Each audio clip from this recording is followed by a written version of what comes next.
Hello, friends, and welcome to another episode of the U-Turn Podcast, here for you every single week to help upgrade your confidence and elevate your work and love life.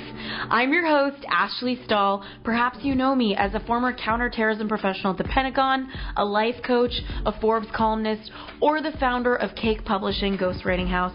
We've got 4 free e-courses for you on uturnpodcast.com. That's YOUTURN podcast.com. So head on over there if you want to grab one of those to land a new job you love, find your purpose in the workforce, launch your dream business, or get more connected in your romantic relationships. And now let's get started with this week's guest. This episode is brought to you by Cake Publishing, Ghostwriting, Publicity, and Copywriting House. There to help influencers and entrepreneurs get their voice out there in a much bigger way. If you're ready to make a bigger impact, head on over to cakepublishing.com. That's CAKE publishing.com.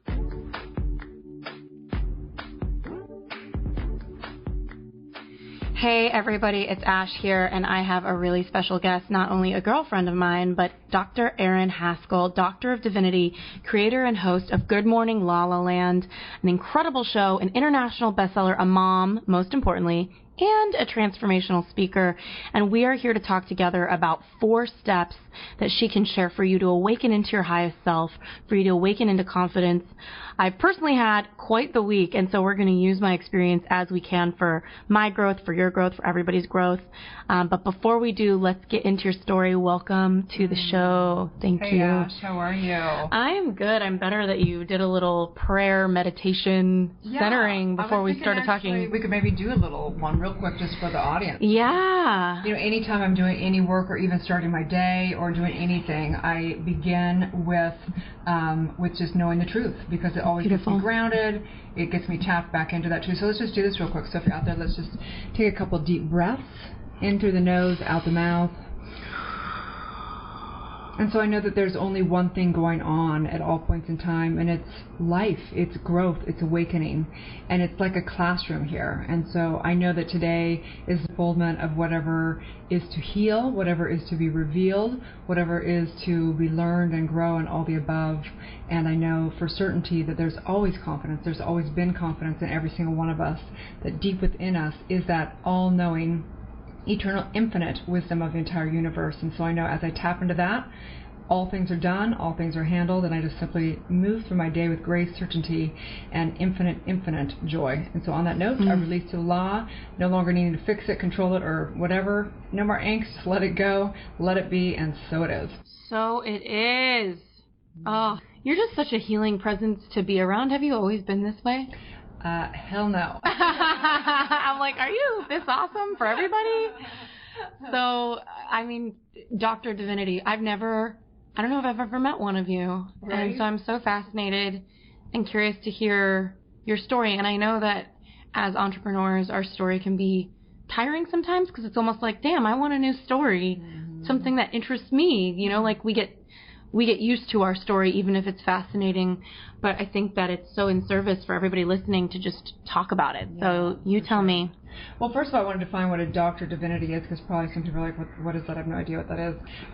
So a Doctor Divinity, basically I am trained in universal laws and the subconscious mind and how your subconscious mind informs universal law. That's a primary area of what it is. Mm-hmm. But basically we call ourselves doctors because we heal through revealing the truth.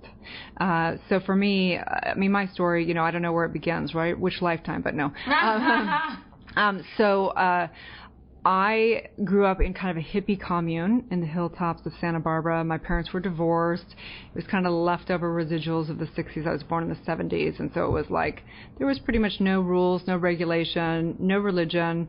And I just remember asking my mom, like, what are we doing? Why are we alive? What is the meaning of life? And she's like, why are you asking these questions? You're like a captain. Like, you had the big question. She said, I came home from school the first day, and I said, Mom, how old do you have to be to quit school? And she went, oh no, I'm in trouble, right? So I was always one of those kids that was like, trying to discover and seek and just an inquisitive mind.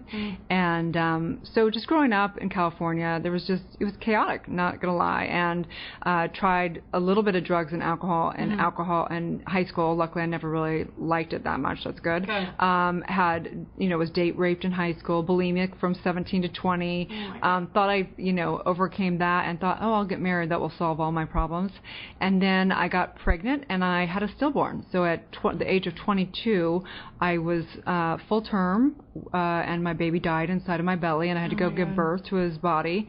And we won't go so deep into that story, but the bottom line is I had a moment at the mortician's house the next day after giving birth to his body, and I realized we're not these bodies. So I just went on a huge, huge spiritual track, and I had no idea I'd ever do this as a career. It was really just for my own healing, and in the process, of course, it became my career, it became my passion, and I truly believe that the truth really does heal. It heals, it sets you free, and it, of course, gives you confidence because it teaches you who you truly are.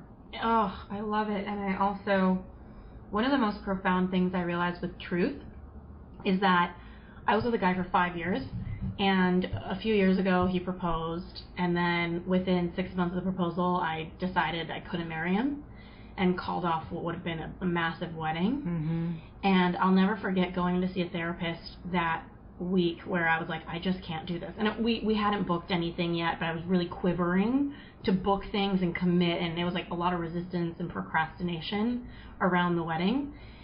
And I sat in the therapist's office and I just looked at her in the eye and I grounded myself after years of anxiety sleeping next to this really awesome human being who just wasn't my person. And just looked at her and was like, I can't marry him. He's not my guy. And it was so painful to be in the truth, but what I noticed was that it doesn't coexist with anxiety. Like, anxiety often is just avoiding the truth. So it's like either we deal with years of anxiety, often pushing a truth down, or we deal with these moments of like sharp, sometimes pain, but we face the truth. And it's such a hack, right? It's like either we keep the Band-Aid on and we cry about it for years, or we rip it off and feel the truth and feel the pain. I love that metaphor. It's so well said. I wish I had been as courageous as you. I was not that woman. I walked down the aisle knowing that it wasn't right for me. I wonder how many people do that. That'd be interesting, I wish there would be a study on that. Like, how many people know that you're lying to yourself, right? Oh, I think that, obviously I teach in the realm of health, career, and relationship. And relationship is such a fascinating area because, it really is the primary relationship is within, and all other relationships are the projection and reflection of our ability or inability to love. But I completely agree with you. When you're not living in your truth, I literally, like, if I put one pinky out of truth now, it just like my whole being is like the anxiety, and you just know, you're like, something's off, what the hell, and you just like, and then the minute you're back in integrity, even if it's hard to get back in integrity, you're like, just a peace. Feels so good. It's so interesting. Like, I spoke on the TEDx stage years ago. I was not a speaker. I'd never spoken before, and got up there after Guy Kawasaki. And I was just quivering in my shoes. And to this day, I can't watch that TED Talk because I get so, I just cringe listening to myself. But I've been thinking about speaking again about this concept that quitting is for winners. Because a lot of the times, not always, right? But so many people in society were programmed to think quitting is for losers, quitting is giving up. But I think when you're committed to truth and you're really committed to living life, it's not like you have to be lazy or flaky or somebody you can't rely on. Because sometimes people could be like, it's not my truth to show up to work today. You have to engage in life. But I feel like I've learned that there's such a freedom and rebellion and empowerment to quitting and walking away from something in the name of truth. And so I love the topic of this episode, 4 Steps Awakening into Confidence, or to truth, really, or into life yourself. Completely. I love that. Yeah. I love that just say no. We know that every action is an action. Yeah. So even saying no to something, saying yes to something else. So I would like to hear that talk. I think you're going to definitely give that one. But Guy Kiyosaki, would that be a hard one? Speaking of, confident, like he's a master at master public speaker. I mean, incredible. Yeah. Mm-hmm. I was backstage, and I'll never forget. Like, I had such a blip backstage. First of all, a woman couldn't get her mic on. She was wearing a muumuu. She's like, hey, can you? And she lifts her muumuu up and she shows me her underwear. I don't really understand what she's saying. She wanted me to clip the mic to the back of her underwear. I didn't get it because I was like so nervous just to be there. I dropped the whole thing into her underwear, and then I'm like shaking, it was like a whole fiasco. Then I look at Guy Kawasaki, all these people, and I'm like, are you guys nervous to go up there trying to, like, relate to somebody? He looks at me like, girl, I do this in my sleep. But he's a nice guy, Oh, my And I'm looking at him like, oh, my God. Like, I so super don't do this in my sleep. I've been having nightmares for weeks that this moment is coming, and I just kept seeing the red stage in my head. This was years ago, but that says a lot about you, that you put yourself out there without even knowing. And that's one of the common factors we find in people who are successful, is that people have to have all their ducks in a row before they actually take action, usually will not succeed. It's the people who just they declare I'm doing this. I have no idea how. I don't even know if there's, clients for this. I have no idea if it's going to work, and they just go out and they do it. Mm-hmm. Yeah, there's a chaos to real self-empowerment. And it's almost frustrating for me because I'm such a non-details person.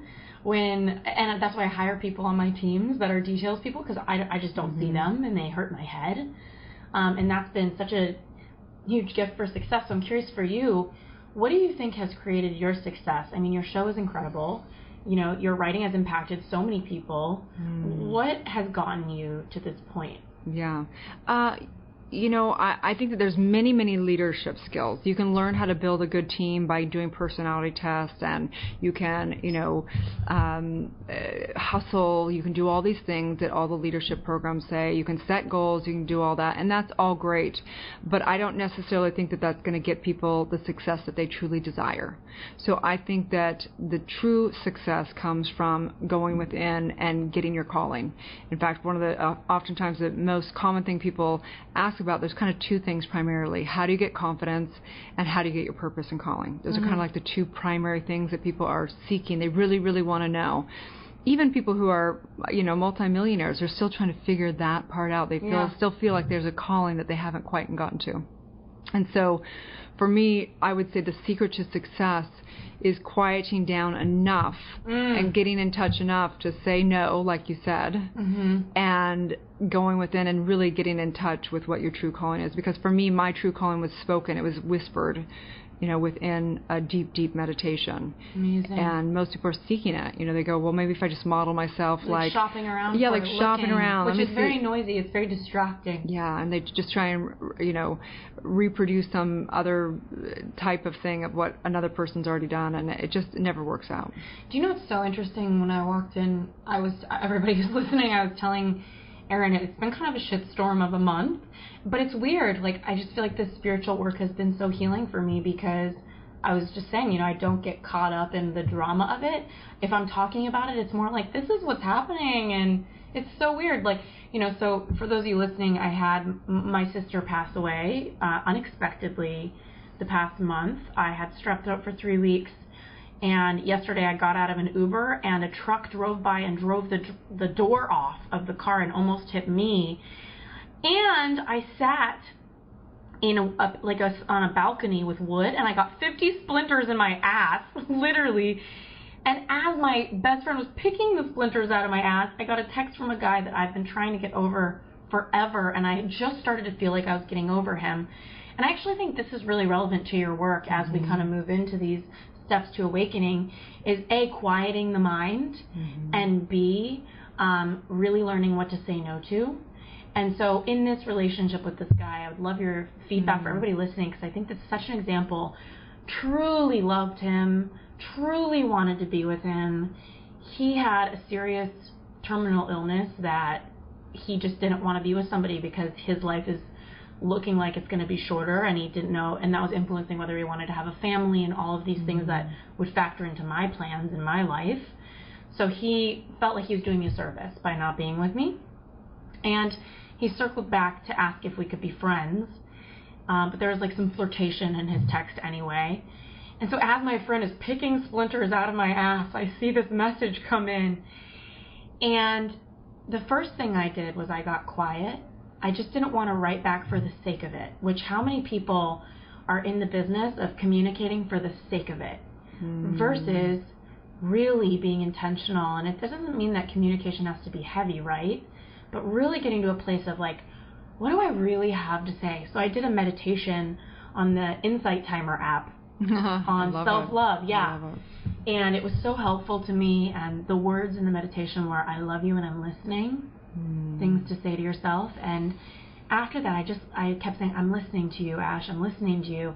And I kept getting ideas of what I wanted to say back. So I really stood in like the truth that I don't think I can be his friend because I love this person and I would rather just be with him or not and move on. And I've done a lot of moving on. So I'm curious, not everybody is in a place where, I've been doing spiritual work for 8 years now, 9 years, and I'm in my early 30s. So it's like not everybody is in this place. So what steps do you have for people to get quiet, or what recommendations? Because it's a daunting task in a noisy world, you know? Well, first of all, I think that these steps you can use for anything, whether it be confidence or relationship or health or whatever. But I think that relationship is such a fascinating area because I know for me, for many years, I was very codependent. If my relationships were good, I was great. If they weren't good, if they weren't texting enough or making me the center of their world, I was a disaster. I would send texts like just, totally reaction type of text. It was a disaster. I'm not going to lie. Like I wanted them to be my entertainment, my love. They needed to be, all the things, and which I was not at that point in time. And you were not the things you wanted them to be for you. Exactly, right? But so I just and I also went through a big heartbreak like you, which actually was kind of, I believe, the last classroom to sending me into true self-love. It took me to really have a really big heartbreak. To surrender and to realize that love is never out there. And I know you already know this, but knowing that I really had to find that deep, deep, profound love inside. And so for me, when I went through that, I was still grieving him, and I was like, why am I still in love with someone that cheated and that did all these things and all these awful things? And I was like, why? That's not love. That's not love. And it wasn't until I realized, no, I do love him, and I love him now. And in loving people, we get to, the moment we get to actually truly unconditionally love them, we get to also know where they belong in our lives. Right? So it doesn't mean just because you love someone doesn't mean they need to be in your life, or maybe they're very distant. Maybe it's somebody you need to have, really far away from you, or maybe they become your friend, or maybe they become your partner for the rest of your life. But it's not until we fully accept them exactly as they are that we're able to know where that boundary is and where to place them in our lives. And I think that's hard. We have to know ourselves, right? So, and it's a quandary. So what you're going through and what so many of us go through is what's called a quandary. It's a problem. We want them, but there's parts of it that don't work for us. So we're like, it's like that tango dance, right? We're like, oh, I want this person. No, it doesn't work for me. No. Oh, I want this person. And no. What's so mind-blowing about that is that people say, like, for example, my best friend, now we're like runaway brides together because she called off her wedding too, 600 people a month before. And it's a Persian wedding, which there's like a lot of cultural pressure. So full on, super extra.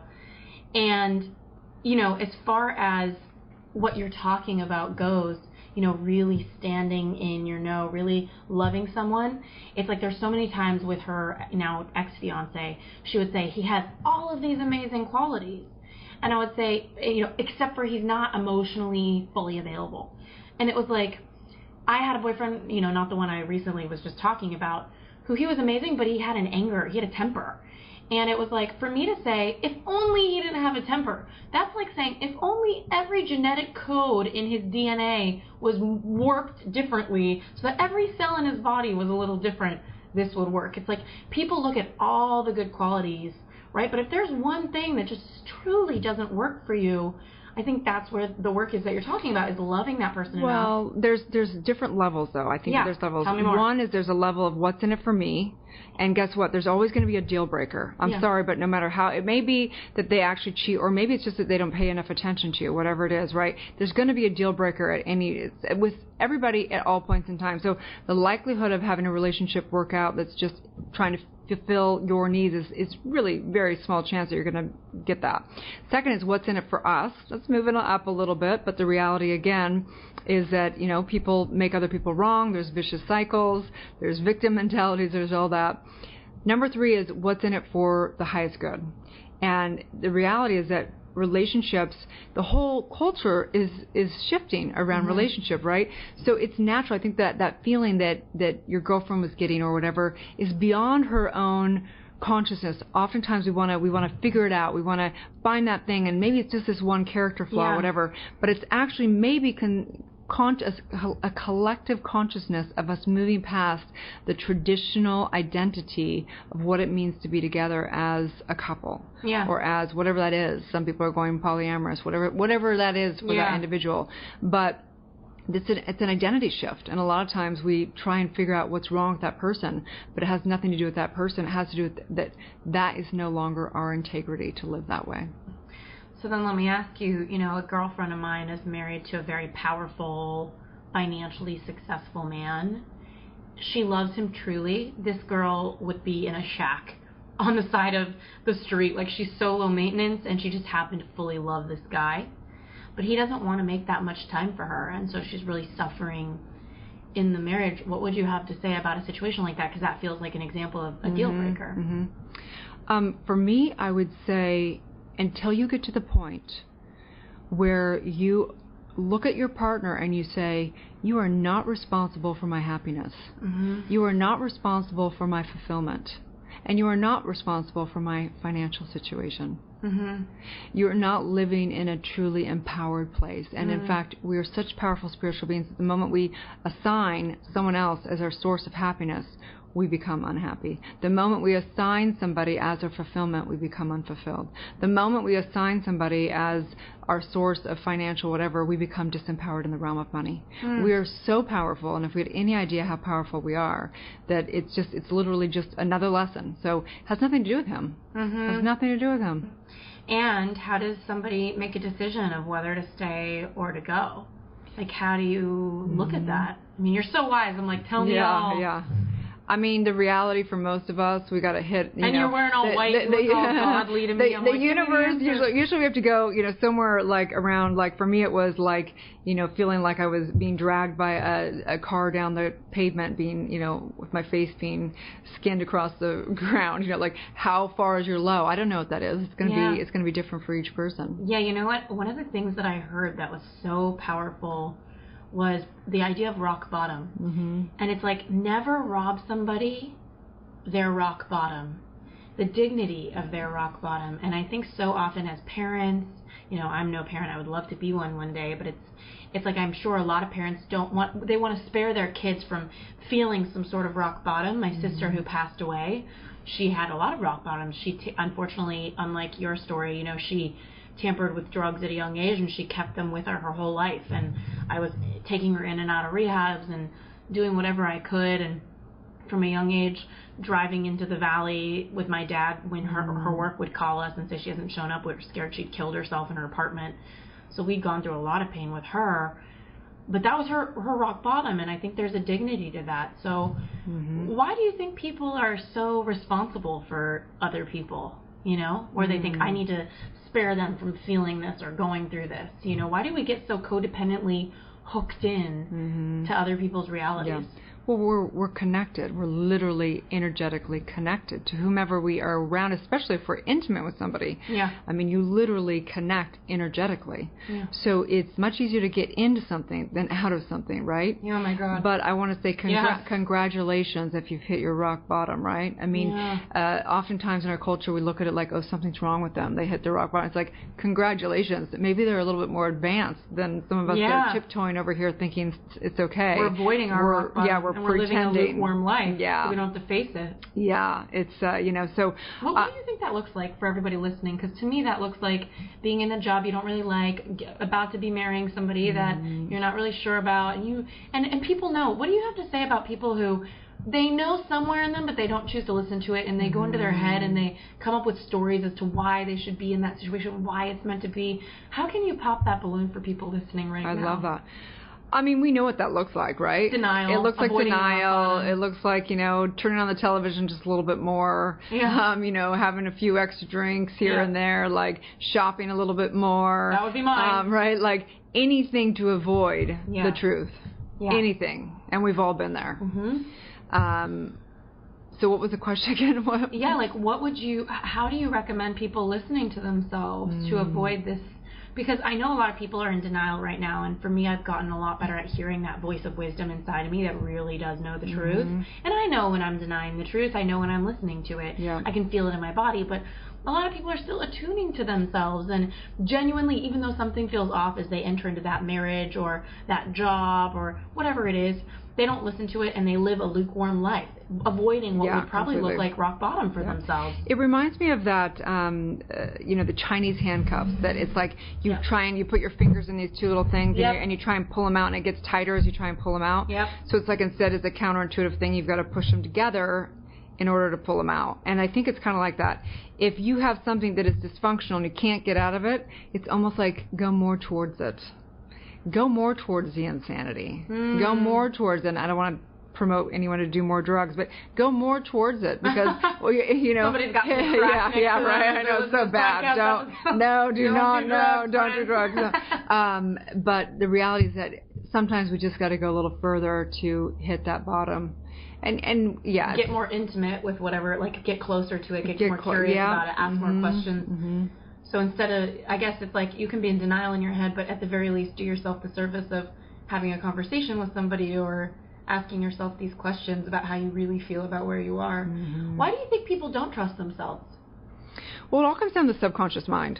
So after working with a lot of people and understanding how we manifest and understanding how our psyches work, first of all, we already know, science says that what it's like, who knows, 3% of our logical mind's doing this thing here. The rest is in our subconscious mind. I think it's a lot less than that. But and what is your understanding of the subconscious mind? Because I've talked about it before, but I think everybody may relate to it differently. Sure. So the subconscious mind is basically that automated system within you. So when you're, like, for example, when you're a baby and you take your very first step, it takes every ounce of any thinking whatsoever to move that muscle, pull your foot up, put it down. It takes every ounce of all energy.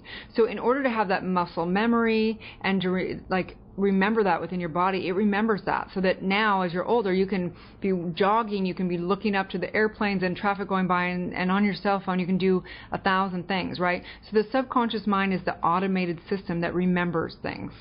So it remembers the good and the bad. It remembers, you're driving, right? You're driving along, you don't have to remember things. You're doing 100 things. You're driving. You're just not even paying attention. So the subconscious mind is basically the automated system. It's like what gets you, it's probably for anybody who's been driving and they end up home and they're like, how did I even get here? Totally. Your subconscious just drove you home. Right. So why do we do what we do? One of the greatest questions I had was, like, for example, we know what we're supposed to eat, but why don't we eat it? Oh, Is it, right? Or we know, right? Right. Accident problem. Right.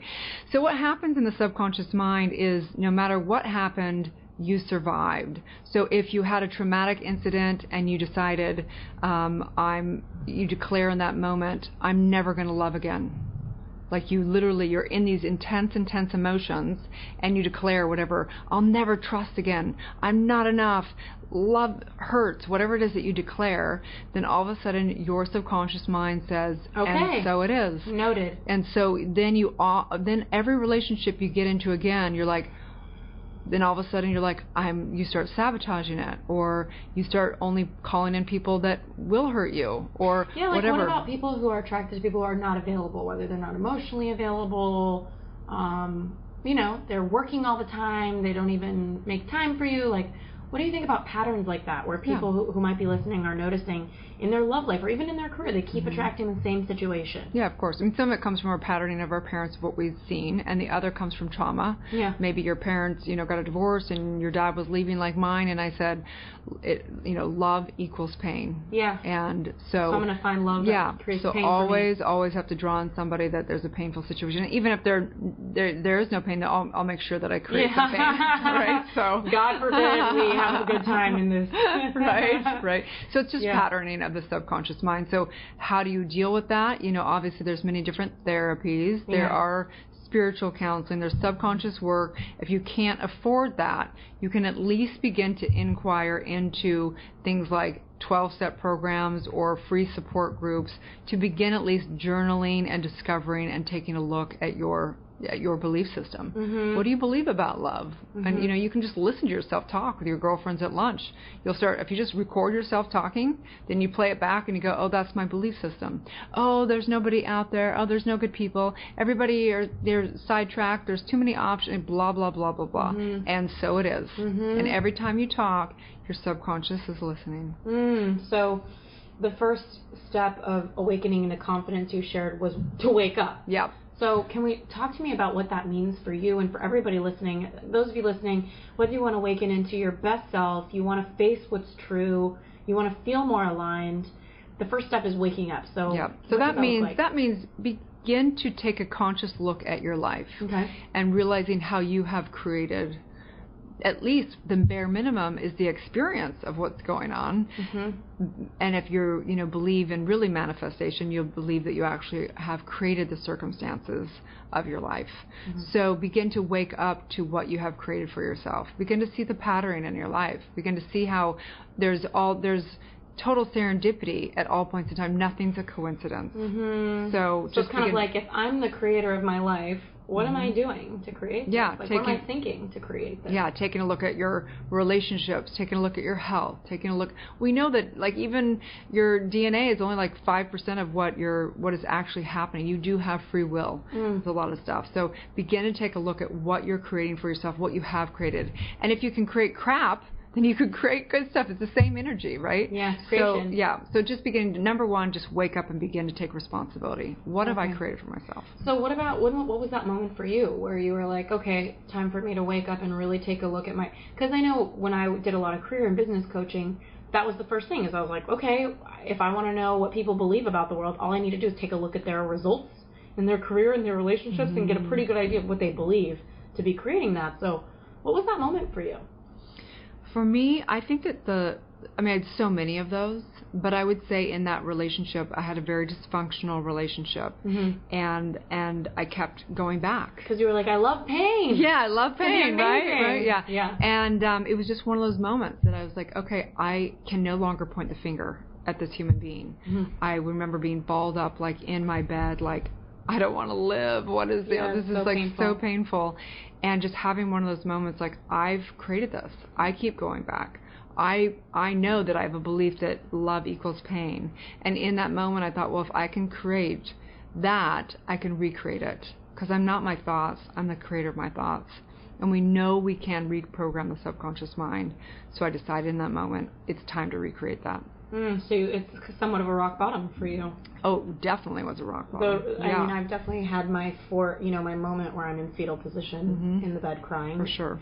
Okay, so second step is reprogram. And I think, for those of you listening, maybe you're kind of like, Dan, I really want to do this, but how? Because, if I didn't do any of this work the past decade, I would be like, how do I just change what I think?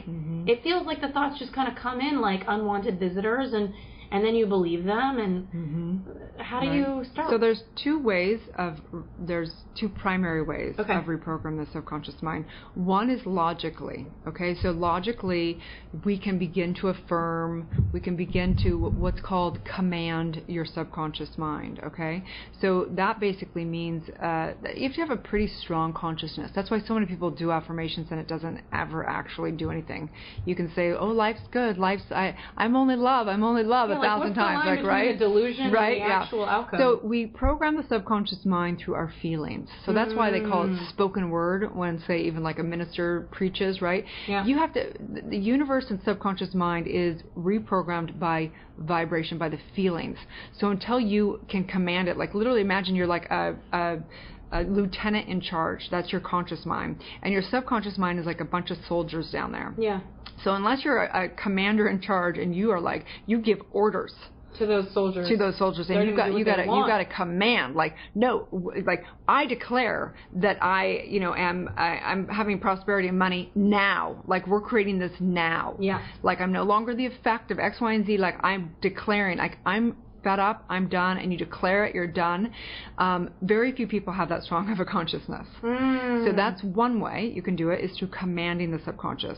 Saying, like, I declare believing this, and the behavior that comes with it. But you've got to believe it at such a core that you command it into your subconscious.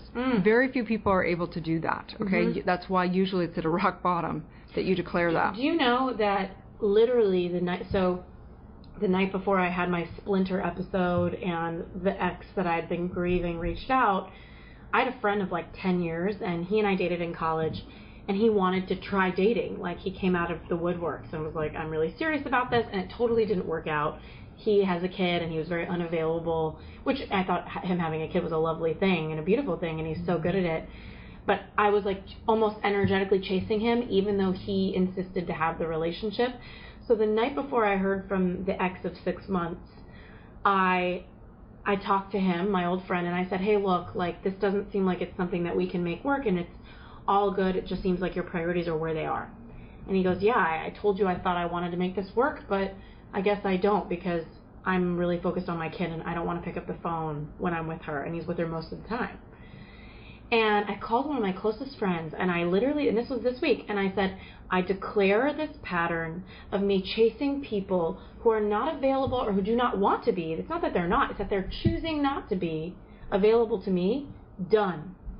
The next day, as my friend is pulling splinters out of my ass, and I'm sitting there, which, by the way, as I'm sitting here talking to you, I'm like feeling one poking me. I get this message from this person who is the ultimate person in my heartbreak, in my history, where that was the pattern, was like, he really wanted to be with me, but he just couldn't because he chose not to, even if he would do everything with me and for me. So it's like I declared that pattern done.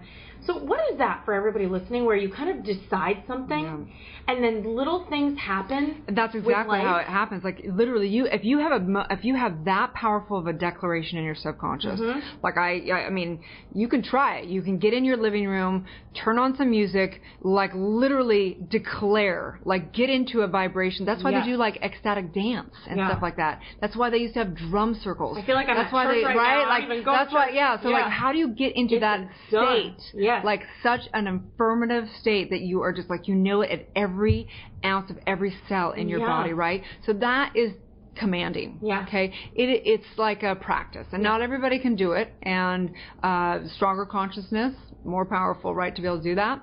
So the other way of reprogramming the subconscious mind is getting into a like almost a state of going in and neutralizing all of the things that you've declared in there. Okay, tell me more. Yeah, so like therapists will call it prolonged therapy. It's a Greek Socrates process. It does a lot of it. So you go into your mental pictures, okay? So if, say you were going into a one-on-one session with me, we would take a look at some of the trauma in your life. And we would go into that incident. It would be like one day, one moment kind of a thing. And we would go in there and we'd want to get off all of the emotions around that mental picture. We would neutralize it. And in neutralizing, and we would take a look, and you may even have an epiphany, like, oh, I realized that in that moment I decided that I wasn't enough. And so in neutralizing and spotting that, in waking up, then you neutralize it, and in that it releases that energetic pattern. By seeing it. But that's hard, right? Because a lot of people will look at a situation and you've got to really connect to it to let it go, right? Because a lot of people will be like, when my dad left my mom, I decided love was going to suck. But that awareness itself, it's like, how do you make it land? Like what that's you're talking different. about? That's different to take an awareness and realize what your limiting belief is versus neutralizing a mental picture. Questioning it. Very different. So when you neutralize a mental picture, you actually go back over the incident over and over until there's absolutely, till you completely flattened that out. So oftentimes those people go, oh, well, I remember, you know, my mom and dad got divorced and I was really sad, and they tell it, they see they spot the limiting belief, but they don't actually go back to the incident and go into reverie and see that incident and experience and feel those emotions again and flatten those emotions out. You know, I'm noticing in the loss of my sister. So my dad has been an incredible dad. He's very funny. He's very lively. He's very smart. He's an entrepreneur. He's had big wins and huge losses, which, you know, from a young age, it's like we had a big house and then we had a tiny house. It's like we had all of it because we rode the roller coaster of his entrepreneurial existence with him. And the way he related to it was like traumatic for me because he had so much anxiety, so much panic. And when he felt too much, in retrospect, I noticed that he would just be very conversational. He just wanted to talk about it. But really, you know, some people talking about it is healing. But for other people, talking about it is avoidance. It's like a way to keep the story alive and not actually heal from something and let it go. It's a way of not letting it go. Well, you want to actually be very careful because if you tell a story again and energize it again, then you're going to reiterate and basically program that limiting belief again.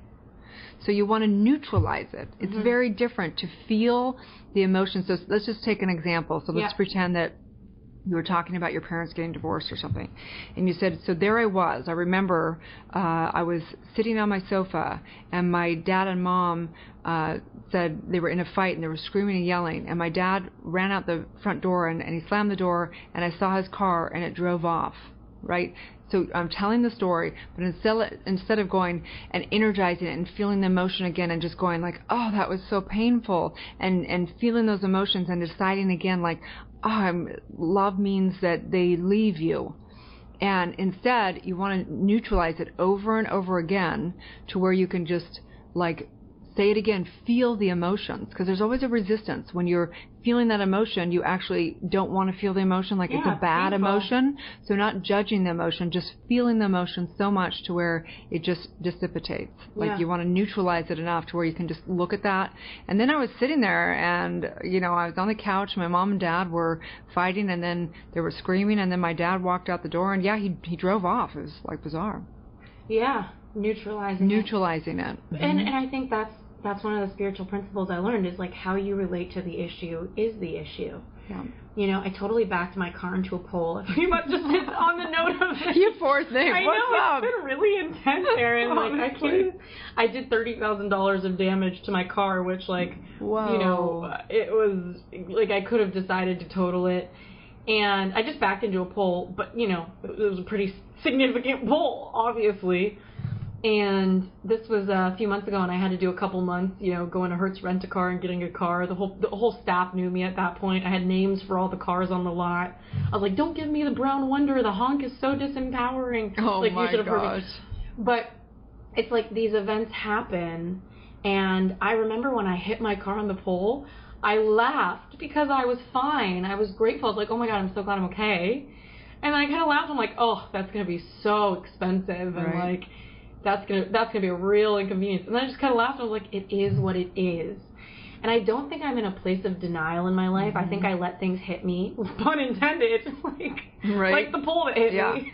But what comes up in my mind, and it doesn't mean it's the truth. Yeah. It just it's like pay attention. Yeah, totally. So like, where's your mind? Where's your mind when these things are going on? Like, are they too? Oftentimes we'll find that we'll like the energy will be going towards the past to some picture. Say it's an ex-boyfriend or something. You're backing up and you're not even really paying attention because you have your attention on some picture of when he, you know, you saw that text on his phone or whatever it is, instead of being totally present to where we're at. So oftentimes the universe will kind of throw stuff at us because we're not paying attention. I've been feeling that. I mean, the fact that like my Uber car door got ripped off by a truck who did a hit and run yesterday, drove off, and the car door literally came off on Sunset Boulevard.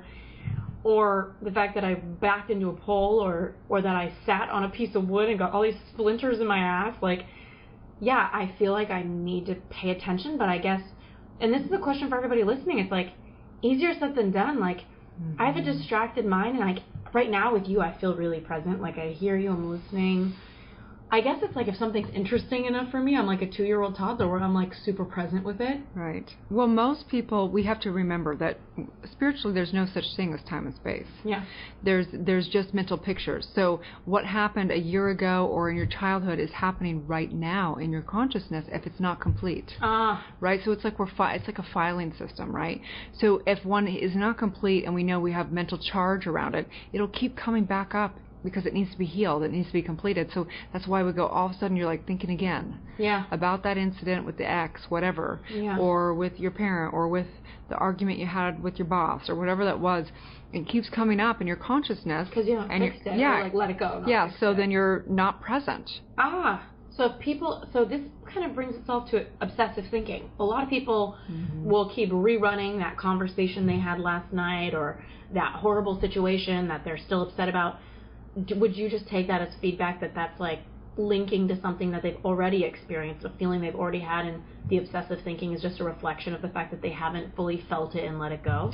Well, it's like you have to think about your system is kind of like a computer. Yeah. So you have like a program that's running, and like sometimes you have too many documents open. Yeah. Sometimes you've got viruses. Well, unlike the little rainbow spinny thing on my MacBook that's like too many files. So it means you need a reboot. You know what I mean? You got to close down those files, complete those cycles, and so most people just keep running. They keep running and think if they keep running, then those like mental pictures won't catch up with them.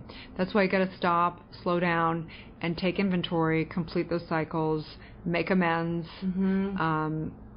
do grieving or whatever it is that you need to do to get right, and know that if you're not sleeping at night, you definitely need to do some internal healing. Yeah, I love that. And I remember I took a sleep test a while back, and the person in the lab, where I had to sleep in the lab and they had wires on me. Wow. This is a long You're time ago. You're hilarious. I think you need a little show of watching your life. It out in me, Erin, because I'm like, wow, I'm really sharing a lot today. Like, I sound like a shitstorm. I love that. But I should probably give way more fucks in my life, now that I'm listening to myself, I'm like, whoa.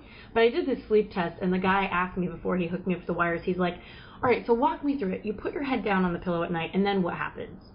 And I'm like, well, then I start to go through my whole day. And he goes, oh, what a horrible place to go through your whole day. And I thought, what do you mean? It's like you get a moment of silence, it's dark, it's quiet. He goes, yeah, that's when it's your time to sleep and let your brain rest. Yeah. It's not a time for your brain to activate. So I think there's a lot of people listening who are probably slightly less of a shitstorm than I'm sounding, but like, what do we recommend for them? Your first step being to wake up, to evaluate your life, to take a look at what results are you creating? Okay, well, what are you believing about your career or your relationship to create that result? Okay, now let's reprogram.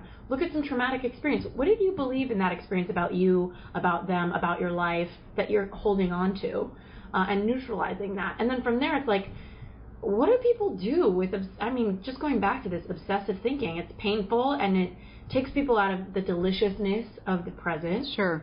So I'm going to give you some tools on doing that. I love a good tool. Let's go through. Step 3 is aligning. So aligning with universal laws and your truth. Yeah. So that, of course, takes a little bit of work to figure out what your truth is. And that's why each relationship, every situation, everything is the opportunity to discover what works for you and what doesn't work for you. Yeah. Are you somebody that likes dating somebody that's busy with their daughter? Are you somebody that, whatever, it doesn't mean it's right, doesn't mean it's wrong. Apparently I'm needy as hell. I'm like, I want more attention.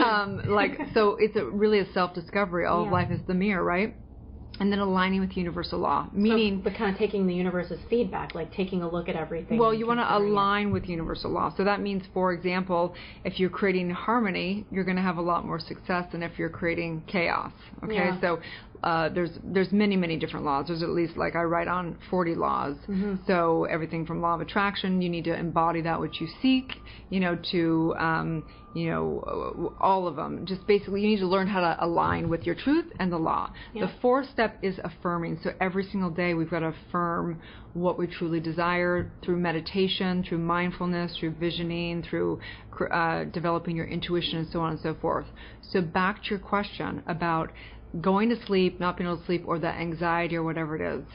When you meditate, there is what's called I call it the observer effect, mm-hmm. very well known in the industry, of where you basically look at your thoughts as if they're like clouds rolling by. Yes. And you realize you're not your thoughts. Mm-hmm. You can just observe and witness those thoughts. Mm-hmm. So even if you're laying down at night and you are looking at your day and you're starting to have all this anxiety, you don't need to entangle them. You can literally just pretend like they're clouds rolling by and just like, thank you for showing the pictures of my day. Mm-hmm. And you're kind of almost like the backing, like it's almost like you step 3 feet back from your life, like it's on the TV screen, and you start just witnessing it instead of judging it, mm-hmm. instead of putting positive or negative meaning on it. Because the moment you put a positive or negative meaning on anything that has occurred, you experience a positive or negative feeling. Mm-hmm. So anxiety is basically the fear of things not going the way you want them to go. Mm-hmm. Or just not being present in what's here now. Mm-hmm. It's so funny. My dad, he thinks he's his thoughts. Like, he's not hip to this yet. Yeah. So sometimes, like, I see, for lack of a better term, your term, like, a cloud rolling through his head that he bought into, a thought, And he thinks it's his thoughts, and sometimes I'm like, holy shit, Dad, you don't have to buy into that. That doesn't have to, get that out of your head. Like, everything you believe is made up. Pick something better. Like, try to win mm-hmm. in your thoughts, So what would be your suggestion for people to start, after you start to notice what you're thinking, what, just paying attention to those thoughts, what's a suggestion to start to get a little distance from it? Because mm-hmm. some people, they might see what they're thinking and they'll say, yeah, but I really believe that about myself. Mm-hmm. There was a gal who came on the show the other day, and she was actually, she deals with eating disorders, and she said it was the funniest thing because she went into therapy when she was young for some time, and the only thing she didn't talk about in her therapist's office was her eating disorder. She talked about everything else other than her, but she said the craziest thing happened. Her eating disorder went away. And the point is this, is that lots of people go, well, where do I start? I want to be successful. I've got all these issues. I need to heal, blah, blah, blah. And they're like overwhelmed with all this stuff, right? And they want to figure it out, and they want to have their purpose and calling, and they want to know exactly what their mission is, and they want all these big things. And the point is this, is that I'm going to suggest right now and right here that the most important thing that you do is begin to do your inner work. And what I can promise you, out of going into meditation or doing trauma work, anything that's internal work of just healing, you will gain everything out of it. Your health will get better, and I'm not taking away from any doctor, so please see your doctor. It's not an exchange. Disclaimer. Because legally we have to do that. Your health will get better. You will look better. Yeah. Your relationships will profoundly improve. Mm-hmm. You will have more money. Yeah. Or whatever that is, whatever prosperity looks like for you. Yeah. Your life will improve exponentially. Got to do the inner work. Those are like the effects.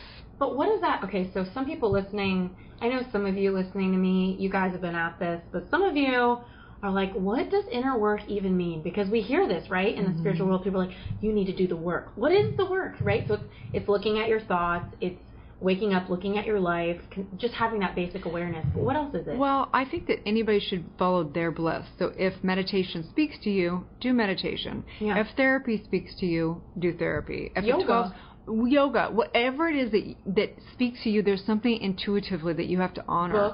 Books, journaling, podcasts. Yeah, podcasts, whatever, right? Yeah, whatever it is that speaks to you, that is self-development, that is going within. I'm not talking about getting on the hustle and going to be the entrepreneur, because we know there's a lot of that, and that's fine and great, and I'm all about the hustle and entrepreneurship when the time's right. Yeah. But mostly people try and do that because they're trying to fix something else, and they never succeed. They never succeed. You got to do the work inside before you're going to be successful in another area. And, you know, speaking of when you talked about seeing your thoughts and stuff like that, I remember I had a friend, she's now a friend, but she was my first coach ever. I remember walking into a session like a decade ago, and I was like, I'm crazy. I feel crazy. And she goes, yeah, no, you're not. And I'm like, why? And she goes, well, what sees that you're crazy? And it's kind of like what you're talking about. It's like becoming the observer. It's like, if I'm really crazy, I don't even know I'm crazy because I'm too busy being crazy. So that awareness, that observer, that's like your truest being. Right? Eckhart totally talks about that. He talks about, in The Power of Now, one of the greatest books ever written on spirituality, he talks about when he was suicidal. And in being suicidal, he had a moment where he was like, I don't want to live. Who's the I? I'm talking to somebody. And he realized there was an observer there. Yeah. And that was his true self. You know, when I was a little kid, I've never said this, and it feels so, like, extraterrestrial to put this on my podcast, but, like, I used to look in the mirror. I remember this, and I brought it up in my master's program in spiritual psychology because I was like, well, these people can hear this weird thing coming out of my mouth. I stood up, and I was like, I looked in the mirror, and I used to not recognize my face. Like, I remember when I was like 6, 7, 8, I would stare in the mirror, and I would look at it and say, who are you? Who is this? It was almost like I was this little soul that didn't recognize my body, as if I'd been here so many times, or I knew I was more than my body. So yeah, I think that was the beginning of me realizing there's some sort of separation of your being and what you are here on the planet. You know, this is just a vehicle, I guess. Yeah, totally. We're just boats. So, you know, our bodies are just little boats. But I do think that I remember being in that place, like, wanting the answers, seeking the answers, like, I want to figure it out, I want to become enlightened, and I want to figure out my purpose and calling, and I want it all right now, and da-da-da. And I just, for those people who are listening that may be in that state or whatever, maybe you've had some awakening and you're wanting more, whatever it is, like, you're going to find the answers. Like, just keep seeking, just keep going wherever it is that is more work, internal work. Just keep doing it, and you will, the answers will come. Like, that's all I can say is I promise you, they will come, the truth will be revealed, your true identity will come to you. Like, it will happen. You have to listen to this part of you that's asking these questions and let it find its answers. Because often people will, like, make people wrong. Like, why do you keep on asking these things? Why are you seeking? Why are you going to this next seminar? Why are you doing this? Like, people around you will be resistant. They're resistant to you changing, to you growing. Yeah. Don't listen to them. Yeah. Keep that divine discontentment is what will have you have a life beyond your wildest dreams. Oh, the fact that you're wearing all white and you're looking me in the eye as you're saying, I'm like in a trance with you. I'm like, yes. Okay, so the final piece is to affirm. So everybody listening, if you're zoning out, which hopefully you're not because I'm so enamored by this, first is you wake up, you take a look at the results in your life and the beliefs that created them, then you reprogram your subconscious mind, you look at traumas, and you start to just take a look at what you made it mean about you, about the world. Then you align, you really seek, and you really look to feed yourself and to do that inner work, and then you affirm. So what does affirmation look like for you? Affirmation is your daily spiritual practice. Okay. And oftentimes people think of a daily spiritual practice as, oh, I meditate for 10 minutes in the morning, I do 10 minutes of gratitude, and I'm out. No, daily spiritual practice is your entire life. What is your daily practice all day long? What are the principles that you live by? What is that? Who's that woman or man that you want to be? And living into that, right? So there's a gap between who you desire to be and who you're being. So how are you gonna close that gap? So that's your daily spiritual practice, because you've now began to know your truth. Now we've got to live the truth. Two different things, to know the truth and live the truth. So what does that look like? That looks like getting very clear of what you want in the 4 areas of your life.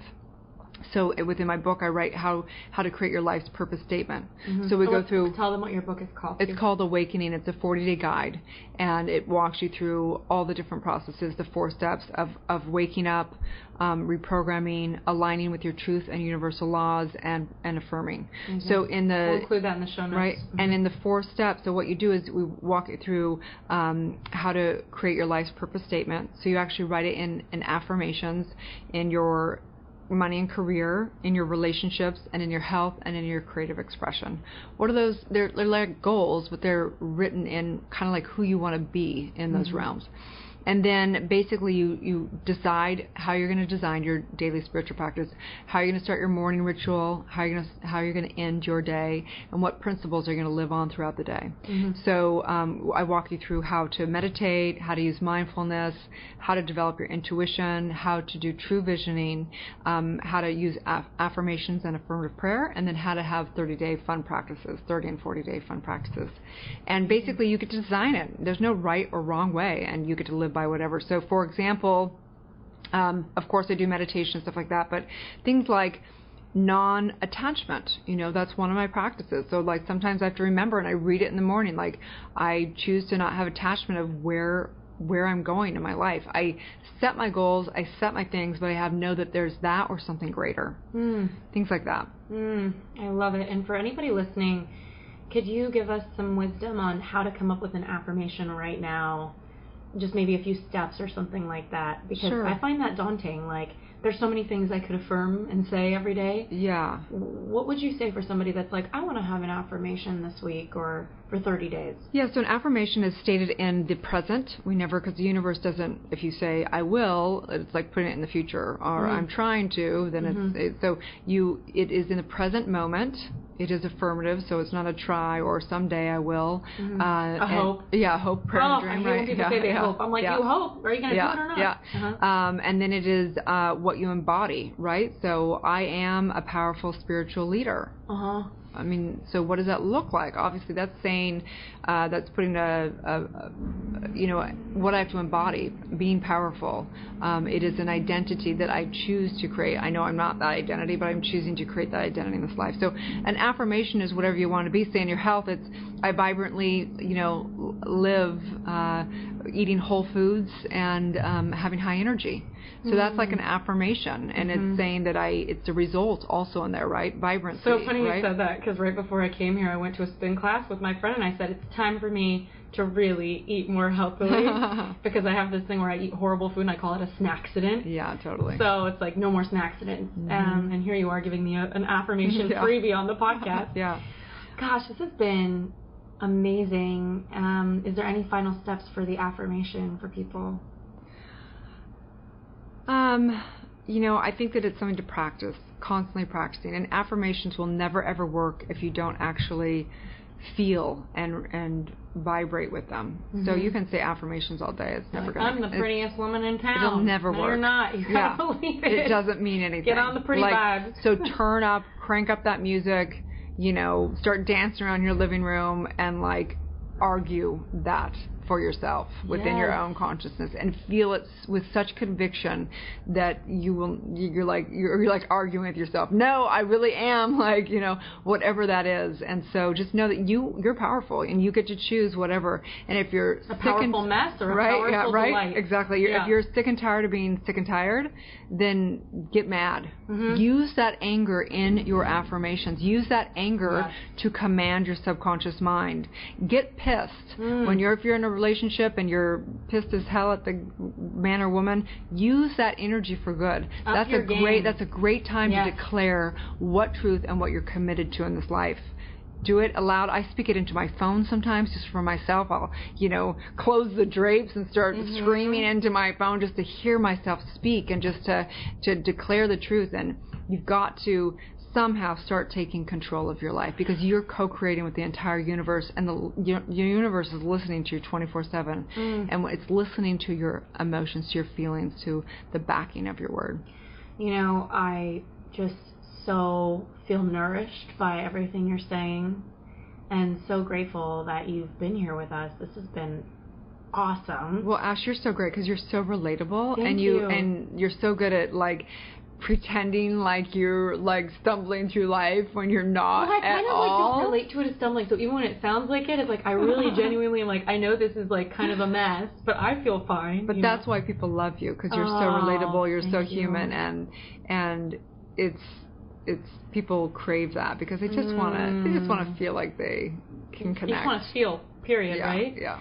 Do you know what's so interesting? What you were just saying is like get angry. I think for everybody listening, just to leave you on this note, even instead of post-episode notes, for those of you listening, it's whenever something's kind of chaotic, whether it's a relationship, a situation, I've started to relate to it like, oh wow, this is upping my game, right? And like you were saying, Erin, it's like, get angry about it. Like really get closer to those things that you're in denial about. Move closer to it. See what it really is. Do the inner work.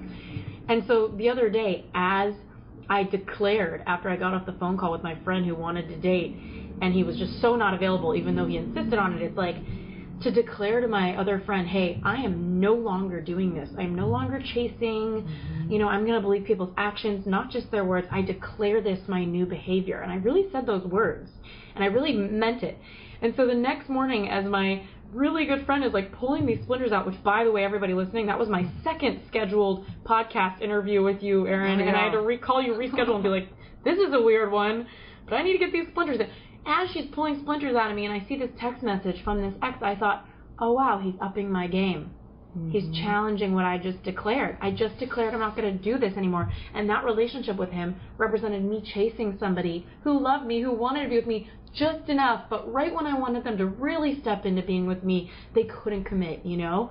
Isn't that funny? The universe will often test us. They're like, really? Are you sure about that declaration? Yeah, I think it's a great word, declaration. It is another word for saying command, for sure, or the power of decision, whichever you want to sum it up. Call it done. Call it done, whatever that is. Whether it's dead. Yeah, and I think athletes do this a lot. They use the anger, they use that adrenaline to up their game. And women, we often just like want to feel good and feel light and feel happy, and that's fine. But we need to declare. If we're going, it's fine if you just want to be the effective life and just float down the river, which is great. There's nothing wrong with that. But if you truly desire to make a drastic change of your patterning, you got to declare. Okay, you have some free things that everybody wants, including me. Like after I get off of this microphone, I'm going to be like, www. So where can everybody find all of the fun things from you? Sure. So you can go to drerin.tv, which is www.drerin.tv, and you can get my free app. It has 30 guided meditations, has the show, daily show, has a podcast, has a bunch of freebies on there. It's all free. Amazing. I already see myself. I got noise-canceling earphones for my meditations. So I'm going to be here with you now, and then tonight I'm going to listen to your You can also just listen to my podcast. It's Dr. Erin, and I do every day an 11-minute podcast on there that just gets your mind right and teaches universal law. You can go to iTunes or Stitcher or all the different, it's on all the different podcasts. Oh, thank you so much for being here. What a treat. Probably more for me than everybody else listening. I'm like, whoa, I think I needed this episode. So thank you. Yeah, it's an honor. I'd like to just do a quick benediction. Yes. As we end, we just really give gratitude to all the benefits of this sacred space, that I know that whoever has been ready to hear whatever has been listening, and whatever is supposed to have been said was said. And so I honor Ash as she goes into listening to the universe, that it's speaking to her profoundly, and I know that as she declares whatever her heart desires, the universe has to respond 100% in alignment with that. And so I honor the waking up, the reprogramming, the aligning, and the affirming for each and every one of us, knowing that we're here to awaken, grow, and live the life of our highest expression. And so it is. So it is.